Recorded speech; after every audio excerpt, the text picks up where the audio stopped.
So WWDC is here, and sadly enough, today it's the last show, it's the last conference. It started off on the 7th of June and it ends today on the 11th of June. So I know most of you are actually asking, what is WWDC? So WWDC is Apple's annual worldwide developers conference that actually is held for developers around the world, where they meet up with Apple's engineers to share Apple's future on the latest iOS, the latest iPad OS. It's basically about software engineering right at Apple Park. So for most of you fans out there, I know that you're happy, especially Apple fans. Android fans, yeah, I know you're not happy about this, but anyway, Android 12 is here again. So Apple's conference is here and it's ended. So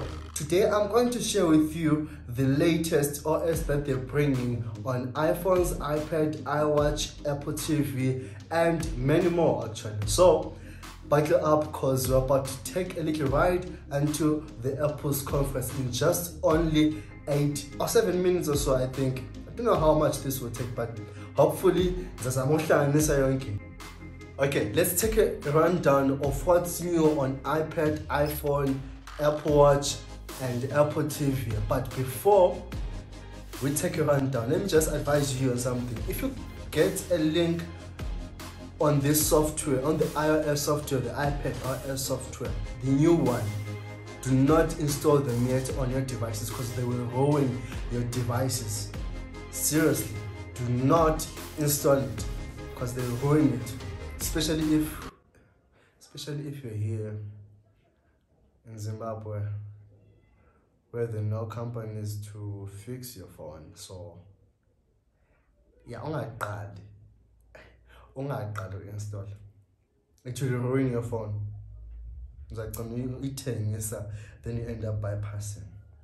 Okay, now I'm depressed. Okay, enough about that.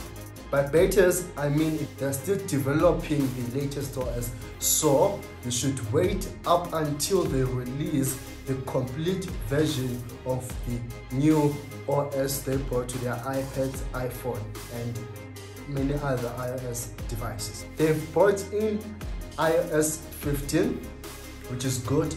These are for your iPhone. They brought iPad OS 15 for your iPad. The new iPad actually came in, the iPad Pro. They also brought in Mac, the new Mac OS Monterey. It's another software version for the iMacs. Now they also brought Watch OS 8. They also brought iPad OS 15, as I've said, and they also brought TV OS. So there are many things that they brought. There's also iCloud X. So these are the many things that they brought to their keynote on the 7th of June. So if you are an aspiring developer and you wish to develop applications and do coding, this is your chance.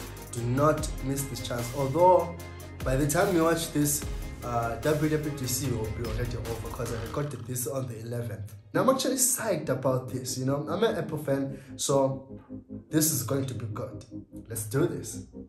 So portrait mode is brought in on FaceTime. So you can actually set portrait mode on your FaceTime when you're video chatting, and it can focus only on you and blur the background. FaceTime has received a new feature called Share Blend. So once you start a FaceTime video call with someone or with multiple people, you'll be able to open supported apps such as Disney Plus, TikTok, and others. And then you watch a movie on TV shows together. So you can watch everything, every movie, you can share a link whilst you're on a video call, on a FaceTime video call with your friends. So viewers can pause or fast forward and everything, and do everything whilst you guys are watching a movie. You can even play a game, right? So your device license is in Apple too, so you can be able to put in a soft copy of your license into your wallet, onto your app wallet. So you can input your driver's license and your IDs there onto your Apple wallet. FaceTime has also came into Android. They're not able to access the FaceTime app on App Store, but they are able to access FaceTime on the web. So you'll be able to bring Android and Windows friends into your FaceTime video chat. Anyone with a Mac, iPad, iPhone will see a new button to create a link to FaceTime videos, which can be shared with users on non-Apple devices. You will need to let those users into the chat too, so you don't have to worry about the link being passed on to other folks and random people showing up in the chat. So this is actually a cool feature. So Apple says they've introduced also a feature whereby you can identify animals, items and plants in your photos. So your iPhone will be able to identify and tell you more info about a certain animal or a certain landmark or a certain plant through your iPhone. Now you can be able to block out messages and notifications at certain times with a new feature they've placed called Focus. So the Focus feature will allow notifications only from people and apps you've pre-approved at a certain time. So the idea is here, when you want to sit down and when you want to relax, or if you are reading a certain book or writing an assignment, you can just set this feature, this Focus feature on, and then on the other end, on the other end user, the person who wants to receive a message, to notify you at the bottom that this person is now focusing on something, right? So it's actually really cool. And for example, it will say Barry has notifications silenced with Focus. So with the new notification system, you can create Focus settings for lots of things: work, play, sleep and more. Or even if you're writing an assignment, or if you just don't want any disturbances, you can just set your Focus feature.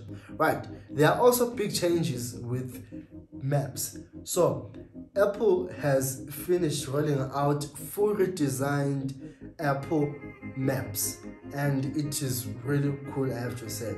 So it offers improved driving directions with more clearly marked lanes, crosswalks, robots and more.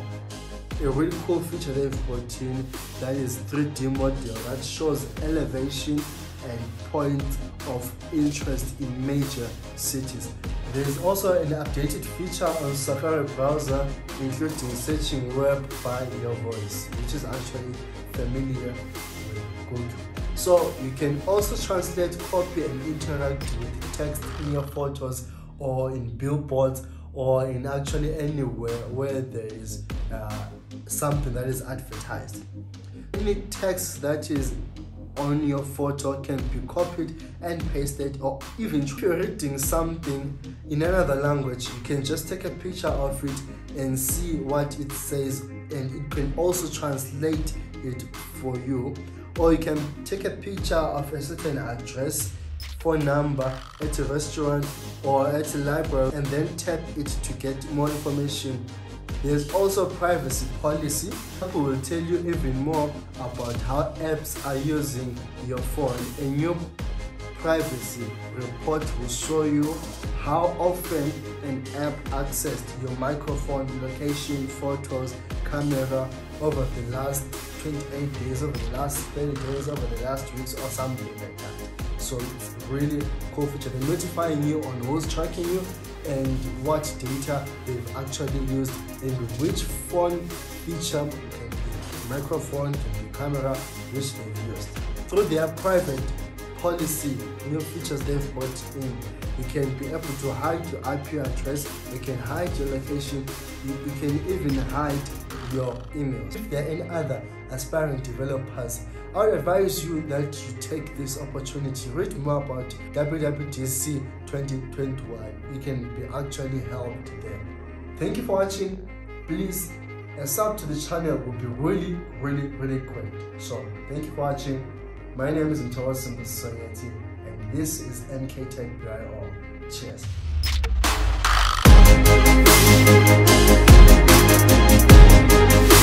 bye.